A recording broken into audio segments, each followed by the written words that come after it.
Always easy finding a way to learn the tricks of the trade. Now, local organizations looking to change that. They're making opportunities for young women to learn technical skills more accessible. As 6 News' Joe Harris tells us, its success is being noticed halfway around the world.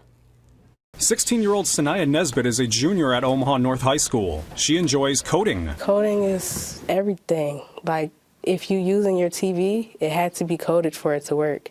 Your phone, it had to be coded in order for you to be able to use your apps. She says she found her interest in it during a middle school computer class. Computer class was very easy, but also it was really intriguing and something that I wanted to do. A few months later, she got involved with the Emerging Ladies Academy, where she learned more code, how to build websites, and worked with robotics. Since 2017, the nonprofit organization has provided training in software, computer engineering, and aeronautics with drones. I am helping the girls expand their mind around technology. It's not just sitting behind a computer screen, right? But understanding the softwares that are used in your industry, understanding the tools that are used within that industry. They even help students get a pilot's license.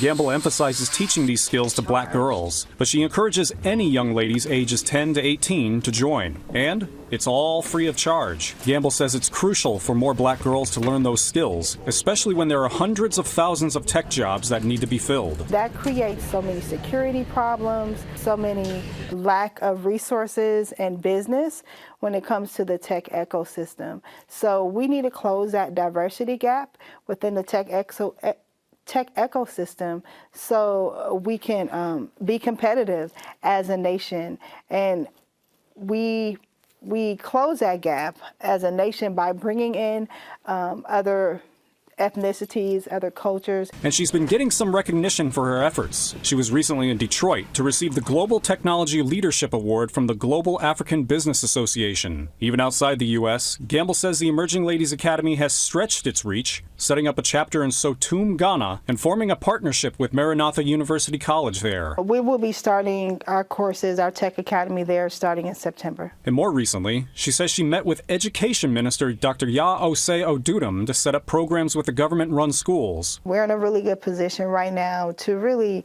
use our voice to make sure that our youth have standard tech education skills. And she says the next step is expanding that national and global reach to put even more young ladies on paths into the tech field, just like Sanaya. When I joined Emerging Ladies, I didn't think that it was going to be something I was going to stick with. I was just doing it because I was asked to, and then it turned into something that I wanted to do. On your side, Joe Harris, 6 News. Gamble says the Emerging Ladies Academy relies on grants and fundraising in order to operate. If you'd like to contribute or you just want more information about the program, we have that information linked on WOWT.com.